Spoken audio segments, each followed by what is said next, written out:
What is the most common mistake leaders make, and how can they fix it? They hire too fast, especially in churches. They will put people in positions such as an associate pastor, church secretary, treasurer, key positions just to have them there, expecting them to know what to do instead of, and I actually, it's a really good question because I've actually talked to numerous pastors about that.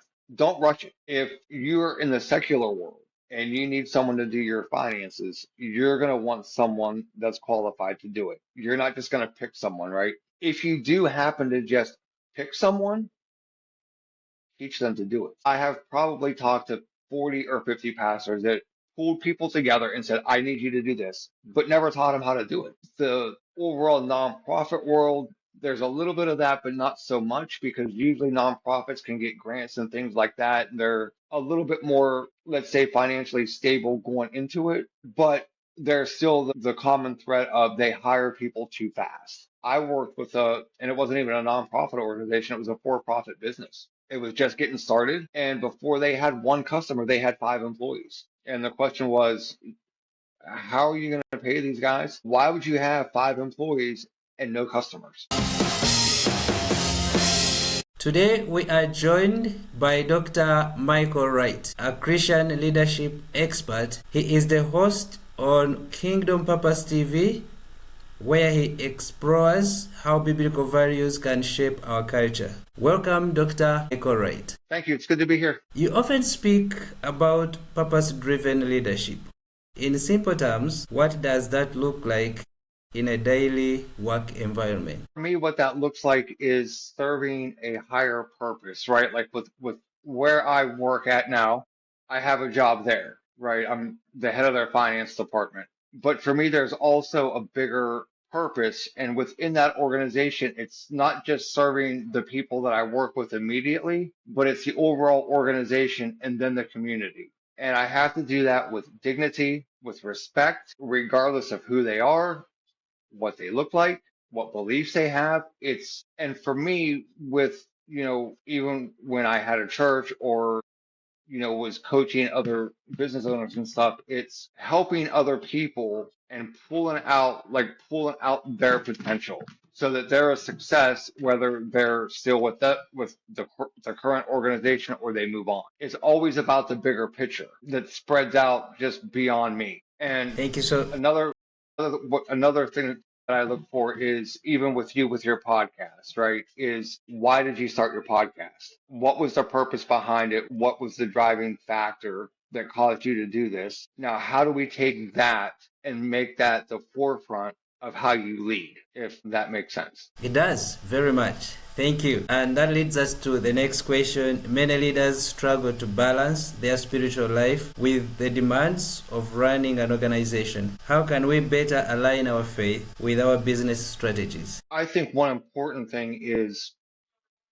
and I say this a lot, be who you say you are. If you say you're a person of faith, then be a person of faith all the time. You don't have to be overt about it. You don't have to call your team together and say, "Hey, let's pray before we start the workday." There are very key leadership principles throughout the Bible. If you look at specifically the way Jesus taught, how he interacted with his disciples, how he interacted with other people. We can do that without being overt about it, without trying to convert other people about it. Not everybody believes what I believe. I don't need to try to convert them. If I'm going to say I'm a Christian, then I need to be a Christian no matter what, not change because I'm at work. If you look at, and we'll go back to the disciples. Jesus spent time with them. He was with them for 3 years. He was their friend. He was their mentor. He corrected them and he equipped them basically to take over for him when he was gone. We, as leaders, we can do that without being so pushy about pushing our faith onto other people. It's not about taking, for me, it's not about taking what I believe and pushing it onto other people. It's taking the biblical concepts and helping them live out their faith through where they work. An example of that would be, I'll give you two different examples, one on both sides of the spectrum. I worked with a company, the It was a small company, 5 employees counting me. And every time something would go wrong, the owner would go into a panic attack. We got to figure this out. All this other stuff, no matter how big or how small the problem was, he would just very panic driven or reactive. Then I've worked for other companies where if there was a bad situation or sales would dip down, technology didn't work right. The owner was just this even keel person. Like, don't worry, it'll be all right. We'll get through it. Very encouraging because that's what he believed. That was where his faith came into play.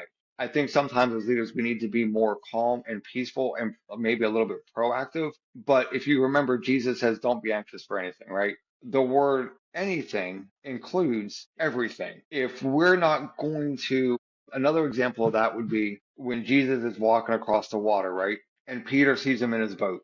And Peter says, is that you? And Jesus says, yes. And Peter says, okay, if that's really you, call me out there.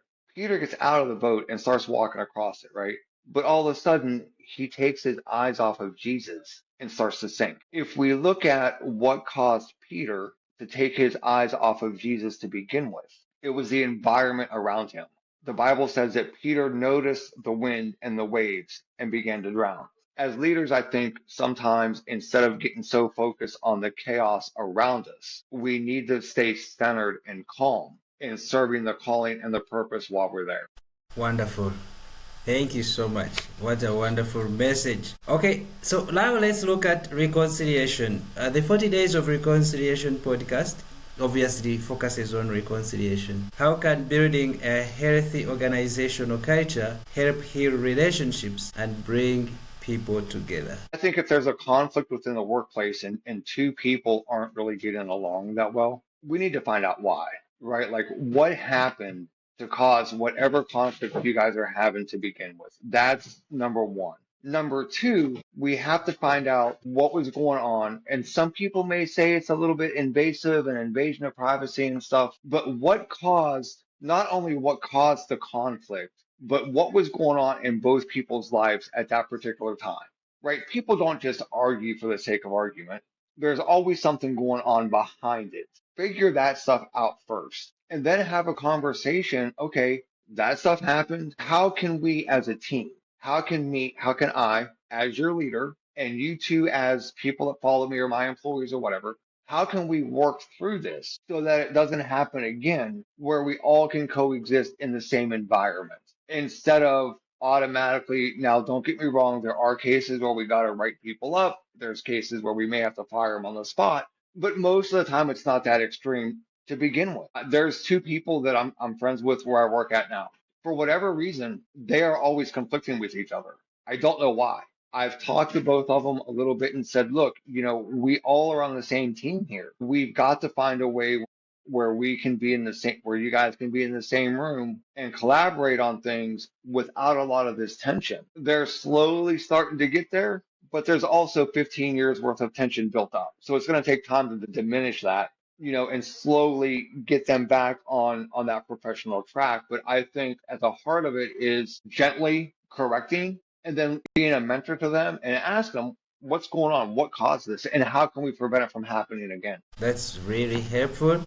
Before we continue, where they can find you, your website, information, people might want to connect with you after listening to this podcast. The name of my website is Dr.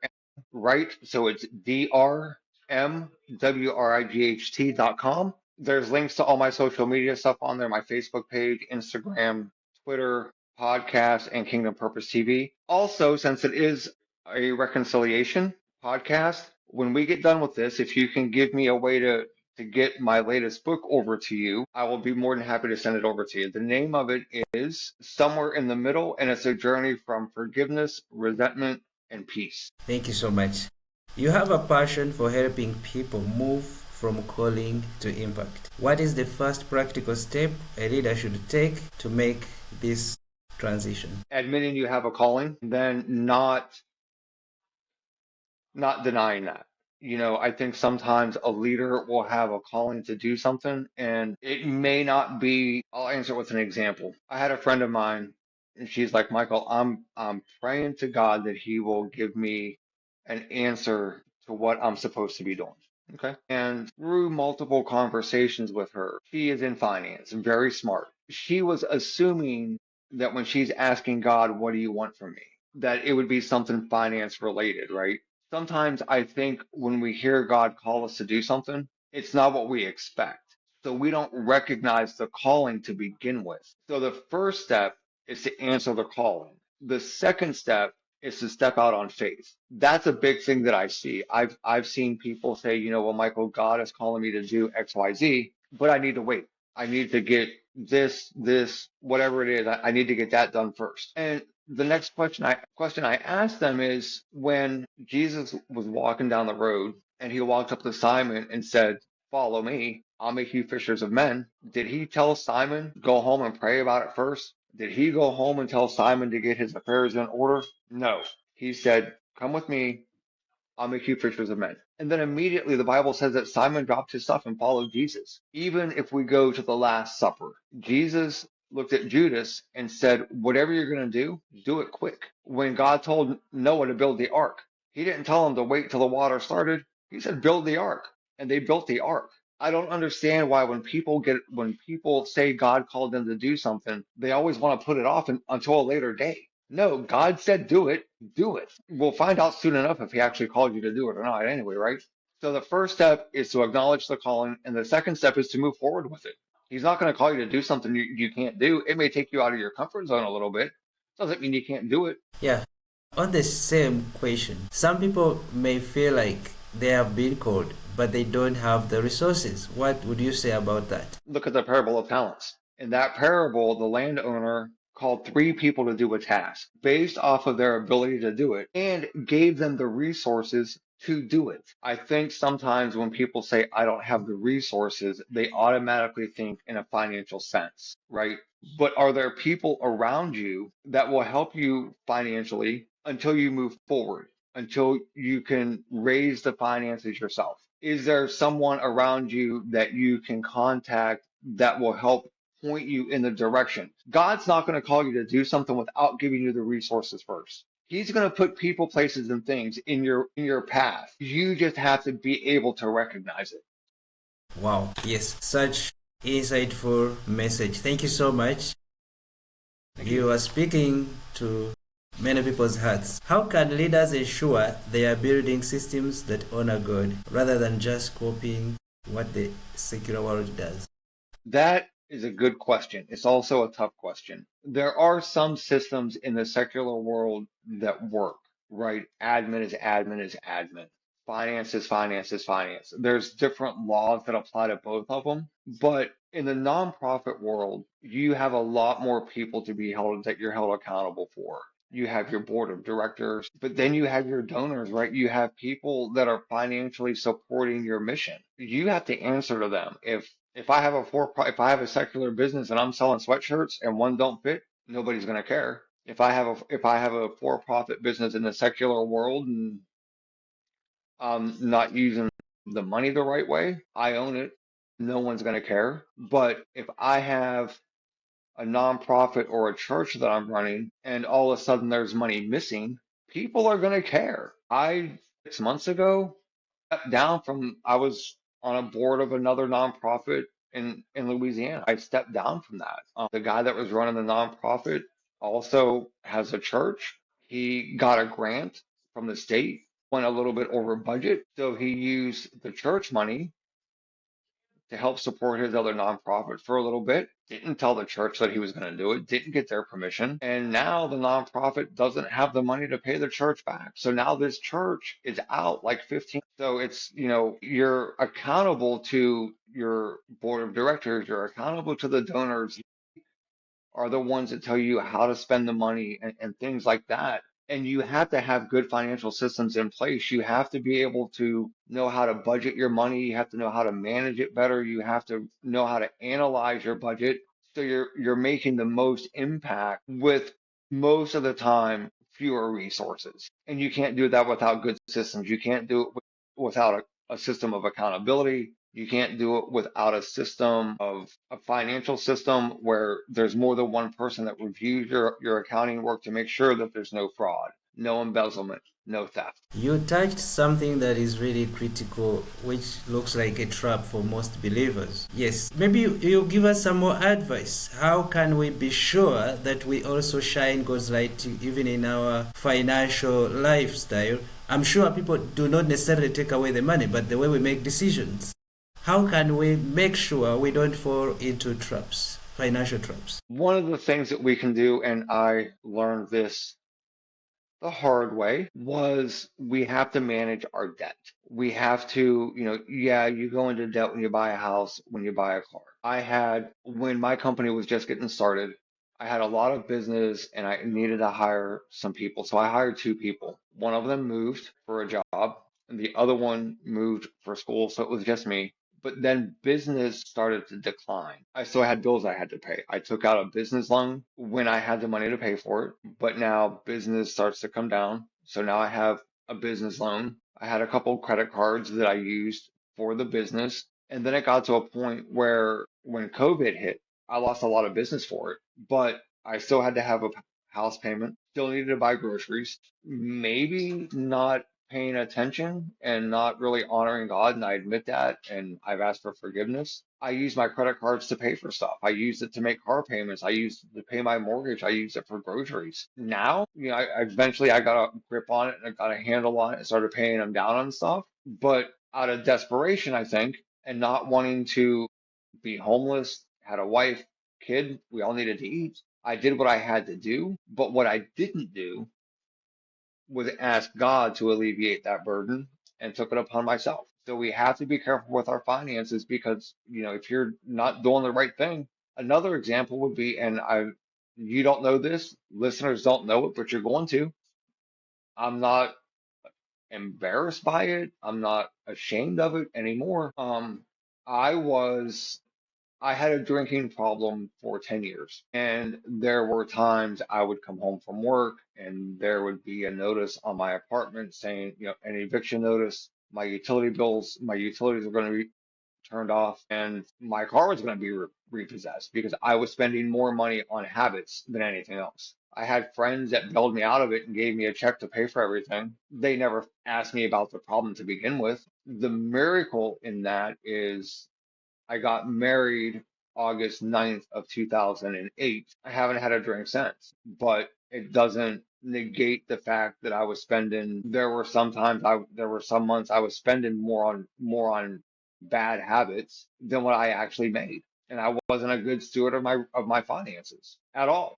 One more question related to that. How would God have made a difference, according to you, if you had allowed Him to come in to help? I'm going through that now. Ask God one day, I'm like, look, you know the situation I'm in. The prices of everything's going up.